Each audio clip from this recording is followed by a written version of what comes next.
Audio clip number 2، اس میں آپ سورہ فاتحہ کی آیت نمبر 4 سے آخری آیت تک کی یعنی 4 آیتوں کی تلاوت، ترجمہ اور تفسیر صراط الجنان سنیں گے۔ بسم اللہ الرحمن الرحیم۔ ترجمہ: اللہ کے نام سے شروع جو نہایت مہربان رحمت والا ہے۔ ایاک نعبد و ایاک نستعین۔ ترجمہ: ہم تیری ہی عبادت کرتے ہیں اور تجھ ہی سے مدد چاہتے ہیں۔ ایاک نعبد و ایاک نستعین، ہم تیری ہی عبادت کرتے ہیں اور تجھ ہی سے مدد چاہتے ہیں۔ تفسیر صراط الجنان میں اس کی تفسیر کچھ اس طرح ہے۔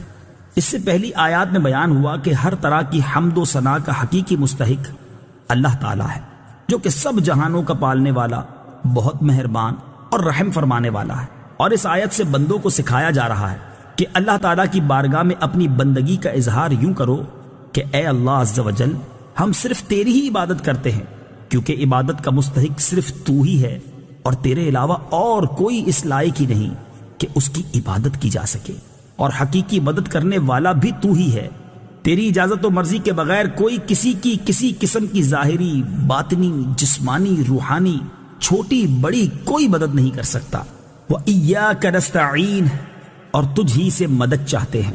تفسیر صراط الجنان میں اس کی تفسیر کچھ اس طرح ہے۔ اس آیت میں بیان کیا گیا کہ مدد طلب کرنا خواہ واسطے کے ساتھ ہو یا واسطے کے بغیر ہو، ہر طرح سے اللہ تعالیٰ کے ساتھ خاص ہے، اور اللہ تعالیٰ کی ذات ہی ایسی ہے جس سے حقیقی طور پر مدد طلب کی جائے۔ اعلیٰ حضرت امام احمد رضا خان علیہ رحمت الرحمان فرماتے ہیں، حقیقی مدد طلب کرنے سے مراد یہ ہے کہ جس سے مدد طلب کی جائے اسے بالذات قادر، مستقل مالک اور غنی، بے نیاز جانا جائے کہ وہ اللہ تعالیٰ کی عطا کے بغیر خود اپنی ذات سے اس کام یعنی مدد کرنے کی قدرت رکھتا ہے۔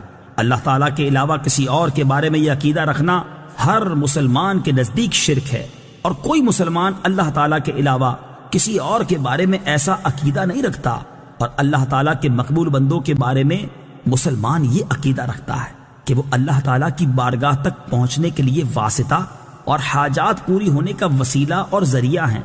تو جس طرح حقیقی وجود کہ کسی کے پیدا کیے بغیر خود اپنی ذات سے موجود ہونا اللہ تعالیٰ کے ساتھ خاص ہے، اس کے باوجود کسی کو موجود کہنا اس وقت تک شرک نہیں جب تک وہی حقیقی وجود مراد نہ لیا جائے۔ یوں ہی حقیقی علم کہ کسی کی عطا کے بغیر خود اپنی ذات سے ہو، اور حقیقی تعلیم کہ کسی چیز کی محتاجی کے بغیر از خود کسی کو سکھانا اللہ تعالیٰ کے ساتھ خاص ہے، اس کے باوجود دوسرے کو عالم کہنا یا اس سے علم طلب کرنا اس وقت تک شرک نہیں ہو سکتا جب تک وہی اصلی معنی مقصود نہ ہو۔ تو اسی طرح کسی سے مدد طلب کرنے کا معاملہ ہے کہ اس کا حقیقی معنی اللہ تعالیٰ کے ساتھ خاص ہے، اور وسیلہ و واسطہ کے معنی میں اللہ تعالیٰ کے علاوہ کے لیے ثابت ہے اور حق ہے۔ اہدنا الصراط المستقیم۔ ترجمہ: ہمیں سیدھے راستے پر چلا۔ اہدنا الصراط المستقیم، ہمیں سیدھے راستے پر چلا۔ تفسیر صراط الجنان میں اس کی تفسیر کچھ اس طرح ہے۔ اللہ تعالیٰ کی ذات و صفات کی معرفت کے بعد اس کی عبادت اور حقیقی مددگار ہونے کا ذکر کیا گیا، اور اب یہاں سے ایک دعا سکھائی جا رہی ہے کہ بندہ یوں عرض کرے، اے اللہ عز و جل، تو نے اپنی توفیق سے ہمیں سیدھا راستہ دکھا دیا، اب ہماری اس راستے کی طرف ہدایت میں اضافہ فرما اور ہمیں اس پر ثابت قدم رکھ۔ صراط مستقیم کا معنی، صراط مستقیم سے مراد عقائد کا سیدھا راستہ ہے جس پر تمام انبیاء کرام علیہم الصلوۃ والسلام چلے، یا اس سے مراد اسلام کا سیدھا راستہ ہے جس پر صحابہ کرام رضی اللہ تعالی عنہم، بزرگان دین اور اولیاء اعظام رحمت اللہ تعالی علیہم چلے، جیسا کہ اگلی آیت میں موجود بھی ہے۔ اور یہ راستہ اہل سنت کا ہے کہ آج تک اولیاء کرام صرف اسی مسلک اہل سنت میں گزرے ہیں۔ صراط الذین انعمت علیہم غیر المغضوب علیہم ولا الضالین۔ ترجمہ: ان لوگوں کا راستہ جن پر تو نے احسان کیا، نہ کہ ان کا راستہ جن پر غضب ہوا اور نہ بہکے ہووں کا۔ صراط الذین انعمت علیہم، ان لوگوں کا راستہ جن پر تو نے احسان کیا۔ تفسیر صراط الجنان میں اس کی تفسیر کچھ اس طرح ہے۔ یہ جملہ اس سے پہلی آیت کی تفسیر ہے کہ صراط مستقیم سے مراد ان لوگوں کا راستہ ہے جن پر اللہ تعالیٰ نے احسان و انعام فرمایا۔